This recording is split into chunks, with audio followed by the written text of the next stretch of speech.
लगभग 4 मिनट के लिए जीरो ग्रेविटी को फील भी किया और फिर छुट्टियां आने पर आज तक तो हम लोग अपनी फ्रेंड्स और फैमिलीज को यही कहते आ रहे थे कि चलो कहीं घूमने चलते हैं, लेकिन मुझे ऐसा लगता है कि इन फ्यूचर हम लोग ये कहेंगे कि चलो स्पेस घूमने चलते हैं। क्या आपको भी ये लगता है कि इन फ्यूचर हम लोग अपने बैग को पैक करके यूं ही स्पेस की सैर पर निकल जाएंगे? देखिए, आज से कुछ साल पहले तो ये पॉसिबल नहीं लग रहा था, लेकिन अब ये पॉसिबल लग रहा है। कैसे, चलिए जानते हैं। सन 2000 से पहले तो विकसित और विकासशील देशों की गवर्नमेंट फंडेड स्पेस एजेंसीज के एस्ट्रोनॉट्स ही स्पेस मिशन के हिस्सा हुआ करते थे और हार्डकोर ट्रेनिंग के बाद उन्हें स्पेस में भेजा जाता था। उनमें से आप लोगों ने अमेरिका की नासा, इंडिया की इसरो, रशिया की आरएफएसए या फिर चाइना, यूरोप या जापान की स्पेस एजेंसीज के नाम सुने होंगे। लेकिन सन 2000 के बाद इसमें कुछ प्राइवेट एजेंसीज भी शामिल हो गई थी। मैं आपकी जानकारी के लिए आपको बता दूं कि सबसे पहले सन 2000 में ब्लू ओरिजिन फॉर्म हुई जिसके मालिक जेफ बेजोस हैं। सन 2002 में स्पेसएक्स फॉर्म हुई जिसके मालिक एलन मस्क हैं और सन 2004 में वर्जिन गैलेक्टिक फॉर्म हुई जिसके मालिक रिचर्ड ब्रैंसन हैं। यानी कि आज से 15 से 20 साल पहले ये प्राइवेट स्पेस एजेंसीज फॉर्म हुई थी।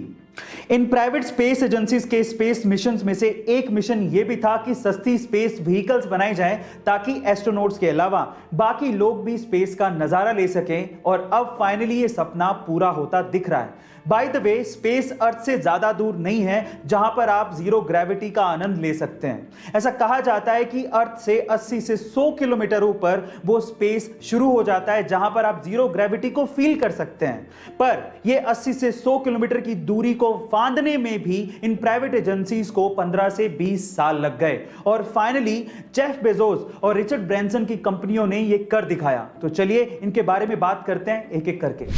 वैसे जेफ बेजोस 20 जुलाई 2021 को स्पेस की यात्रा करके स्पेस में जाने वाले पहले कारोबारी बनना चाहते थे, लेकिन उससे पहले ही वर्जिन गैलेक्टिक के रिचर्ड ब्रैंसन ने गुगली मार दी और स्पेस की यात्रा करके वापस भी आ गए और ये टैग उन्होंने अपने नाम कर लिया।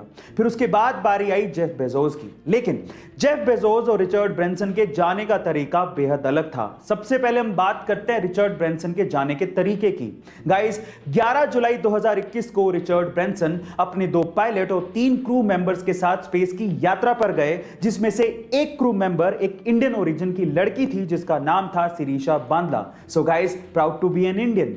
लेकिन वो किसी रॉकेट पर नहीं गए थे, वो एक नॉर्मल प्लेन के जैसा था, एक एरोप्लेन के जैसा, जिसके बीच में एक स्पेस प्लेन लगा हुआ था जिसका नाम था यूनिटी।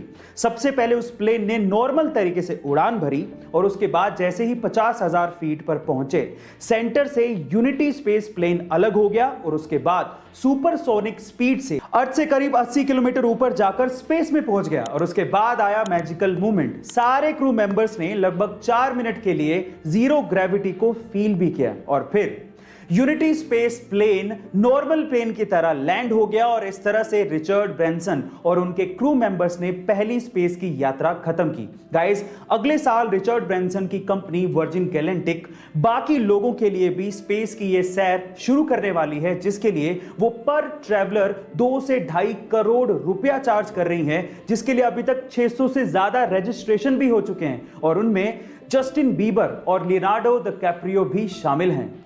और अब बात करते हैं जेफ बेजोस की, जो कि अपने भाई और 2 और क्रू मेंबर्स के साथ 20 जुलाई 2021 को ब्लू ओरिजिन के न्यू शेफर्ड स्पेसशिप में बैठ के स्पेस की यात्रा पर गए थे। पर फिर फर्क क्या था? सबसे पहला फर्क यह था कि जेफ बेजोस एरोप्लेन में नहीं बल्कि रॉकेट में गए थे, जिसमें ऊपर एक कैप्सूल लगा हुआ था, वो डिटैच हो सकता था, यानी कि डिटैचेबल था। दूसरी खास बात यह थी कि यह यात्रा पूरी तरह से ऑटोमेटिक थी, यानी कि इसमें कोई पायलट था ही नहीं।